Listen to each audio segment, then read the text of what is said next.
அபக்கூக்கு அதிகாரம் 3. அபக்கூக்கின் மன்றாட்டு. இறைவாக்கினர் அபக்கூக்கு சிகாயோன் பண்களில் பாடிய மன்றாட்டு.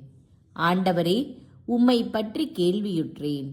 ஆண்டவரே, உம் செயலைக் கண்டு அச்சமடைகிறேன். எங்கள் வாழ்நாள் காலத்திலேயே அதை மீண்டும் செய்யும்.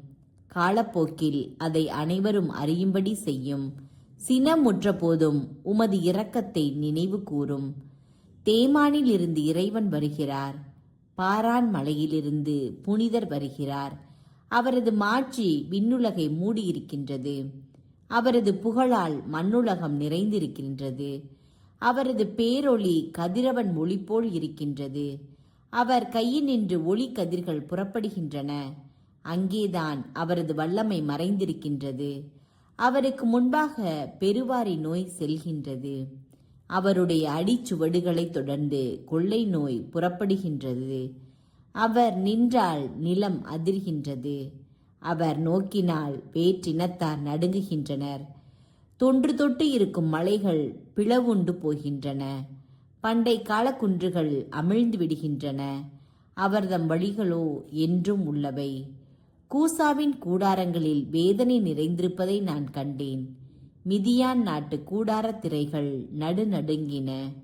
ஆண்டவரே, நீர் உம்முடைய குதிரைகள் மேலும் வெற்றி தேர் மேலும் ஏறி வரும்போது நீரோடைகள் மீதா உமது கோபத்தீ மூண்டது? ஆறுகள் மீதா உம் சினம் பெருகியது? கடல் மீதா உம் சீற்றம் மிகுந்தது? நீர் உம் வில்லை கையில் எடுத்து நாணேற்றுகின்றீர். அம்பரா தூணியை அம்புகளால் நிரப்புகின்றீர். நிலத்தை ஆறுகளால் பிளக்கின்றீர். மலைகள் உம்மை கண்டு நடுங்குகின்றன. பெரும் வெள்ளங்கள் பீரிட்டு பாய்கின்றன. ஆழ்கடல் தன் இரைச்சலை எழுப்புகின்றது. அது தன் கைகளை மேலே உயர்த்துகின்றது. கதிரவனும் நிலவும் தங்கள் இருப்பிடத்திலேயே நிலைத்து நிற்கின்றன. பாய்ந்தோடும் உம் அம்புகளின் ஒளியின் முன்னும் பளிச்சிடும் உம் ஈட்டியினுடைய சுடரின் முன்னும் தங்கள் செயல்திறனை இழந்து நிற்கின்றன. சினத்தோடு மண்ணுலகில் நடந்து போகின்றீர். சீற்றம் கொண்டு வேற்றினத்தாரை நசுக்குகின்றீர். உம் மக்களை மீட்கவும் நீர் திருப்பொழிவு செய்தவரை விடுவிக்கவுமே நீர் புறப்படுகின்றீர். பொல்லாதவனின் குடும்பத் தலைவனை வெட்டி வீழ்த்துகின்றீர். அவனை பின்பற்றுவோரை முற்றிலும் அழித்து விடுகின்றீர். அவன் படைத்தலைவனின் தலையை அவன் ஈட்டிகளைக் கொண்டே பிளக்கின்றீர். அவனோ ஒடுக்கப்பட்டவனை மறைவாக விழுங்கி மகிழ்வது போல மகிழ்ந்து சூறாவளி காற்றென என்னை சிதறடிக்க பாய்ந்து வருகின்றான். ஆனால் நீர் உம்முடைய குதிரைகளால் ஆழ்கடலை மிதித்து பெரு வெள்ள குவியலை சிதறடிக்கின்றீர். இதை நான் கேட்கும்போது என் உடல் நடுநடுங்குகின்றது. அப்பேரொளியை கேட்பதனால் என் உதடுகள் துடிதுடிக்கின்றன. என் எலும்புகள் உளுத்து போகின்றன. என் காலடிகள் நிற்கும் இடத்திலேயே தடுமாறுகின்றன.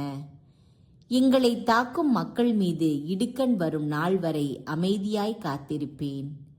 அத்திமரம் துளிர்த்து அரும்பாமல் போயினும், திராட்சை செடிகள் கனி தராவிடினும், ஒலிவ மரங்கள் பயனற்று போயினும், வயல்களில் தானியம் விளையாவிடினும், கிடையில் ஆடுகள் யாவும் அழிந்து போயினும், தொழுவங்களில் மாடுகள் இல்லாது போயினும், நான் ஆண்டவரில் களி கூர்வேன். என் மீட்பரான கடவுளில் மகிழ்ச்சியுறுவேன். ஆண்டவராகிய என் தலைவரே என் வலிமை. அவர் என் கால்களை பெண் மானின் கால்களைப் போலாக்குவார். உயர்ந்த இடங்களுக்கு என்னை நடத்தி செல்வார்.